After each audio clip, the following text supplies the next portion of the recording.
ये एक ऐसा विषय है जिसको हमारे जैसे बुद्धिजीवी लोगों जिज्ञासु थे, उन्होंने जाना कि ये गुरु शिष्य परंपरा कितनी प्राचीन है और गुरु शिष्य परंपरा में गुरु शिष्य को कैसे विकसित करते हैं। तो बनारस हिंदू यूनिवर्सिटी में एक पीएचडी का सब्जेक्ट मिला, गुरु शिष्य परंपरा या चिंतन। तो किसी एक स्कॉलर्स ने ये विषय चुना कि मैं ये जानना चाहता हूँ गुरु शिष्य परंपरा में ये चिंतन कैसे गुरु शिष्य को दीक्षित करते हैं।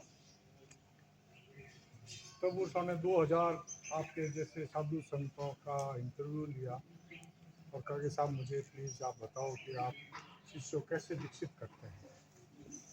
इस तरह से उसने साल भर तक जो है अपनी थीसिस सबमिट करने के लिए करीबन खूब संतों के, सभी संप्रदाय के संतों के, सभी अखाड़ा के आचार्यों से जो भी था उनसे इंटरव्यू लेके उनसे जानकारी मांगी आप कैसे गुरु शिष्य परंपरा में दीक्षित कैसे करते हैं।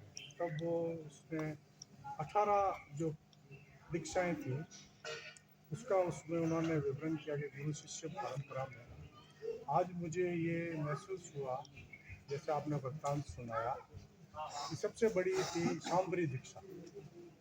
क्या थी वो? शांभरी दीक्षा सबसे सर्वश्रेष्ठ वो थी, पर काया प्रवेश। गुरु शिष्य परंपरा में गुरु की जो काया होती है, आत्मा दूसरों में प्रवेश हो जाती है, वो अद्भुतता और ऐश्वर्य और जिम्मेदारियों का काम निभाती है। तो आज मुझे ऐसा लगा, स्वामी जी ने जैसे भी काम किया बड़ा ऐसा लगा, जो शांभरी दीक्षा आपको जो प्राप्त है, शांभरी दीक्षा शायद लहरनाथ जी के गुरु में उन्होंने उनके खुद की आत्मा में अपने गुरु आते होंगे और वो जिम्मेदारी देते होंगे कि भैया तुम्हें काम संपन्न करना है, मैं तुम्हारे साथ, मेरी आत्मा साथ है। ठीक है, आज मुझे यह महसूस हुआ कि जो शांभरी दीक्षा थी, जिसमें मैंने वो पुस्तक पढ़ी है, मैंने पूरी थीसिस पढ़ा है पूरा, कि जो शांभरी दीक्षा में जो जो गुण होते थे आज मैंने देखे कि ये कितना अद्भुत और ईश्वरमय काम गुरु जो है ना उसकी आत्मा खुद की अपने शिष्य को देती है।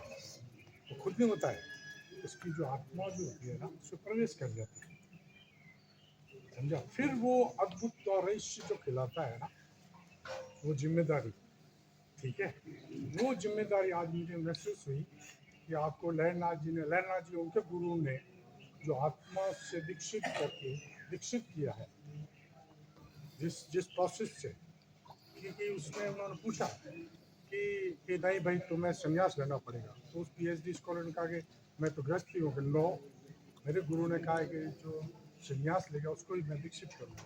कि साहब ये क्या होती है परकाया प्रवेश, मुझे तो थोड़ा उसका बताएं आप। तो एक बड़ा हिमालय में साधु संत उनसे मिला, किसी ने कहा था वो शांभरी दीक्षा है उसके पास, उसकी किताब में वर्णन है पूरा पीएचडी। फिर उसको उसने कहा तेरा तुझको अर्पण क्या लगे, मेरा पुस्तक के लास्ट में। तो उसने कहा साहब मुझे सब्जेक्ट में लगा, ऐसा भी कोई विषय होता है तो मुझे जानना चाहते हो।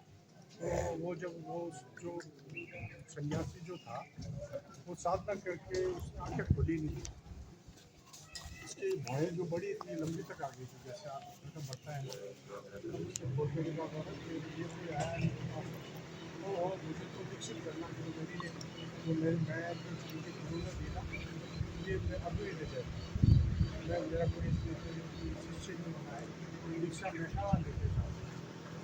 तब उसने कहा कि तब उसको पर का थोड़ा सा बहुत बड़ा है, उसमें सारांश ये था कि वो एक प्राणायाम की शक्ति से कहता था मैं ऐसा बोलना नहीं करना, मैं मेरे पास आ गया वो साथ बोल कर मैं बोलूँ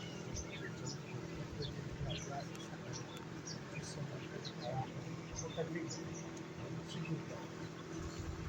जब उसने किसी सभी की यूनिवर्सिटी में, तो सभी ने देखा कि जो है अगर आप सन्यासी को अपना काम मत छोड़ना, गवर्नमेंट है ना सन्यासी लोग कहा था कि ये सीक्रेट रखना किसी को मत बताना, उसी हमारा सन्यासी सन्यास समझे ना। इसलिए आप जैसे भी दिया ना, बहुत बड़ी शक्ति जो देना एक जिम्मेदारी है। इसलिए नाथ संप्रदाय शायद जीवित करने के लिए समझ ना नए रूप देने के लिए, नया अध्याय जोड़ने के लिए ये कोई आत्मा आई और कहा कि हाँ मैं किसी को जो है ना ये काम सौंपता हूँ, भैया ये पूरा करेगा। जैसे स्कॉलर को PhD लेके किया था ना संपन्न, वैसे ही ये मेरा एक आपको जो भी सुना गुरु शिष्य परंपरा में चिंतन में कि ये जो भी करते हैं इसमें ज़रूर सफलता मिलेगी। मेरा जो भी होगा समर्पण योगदान में पूरा जो है अपने बाप को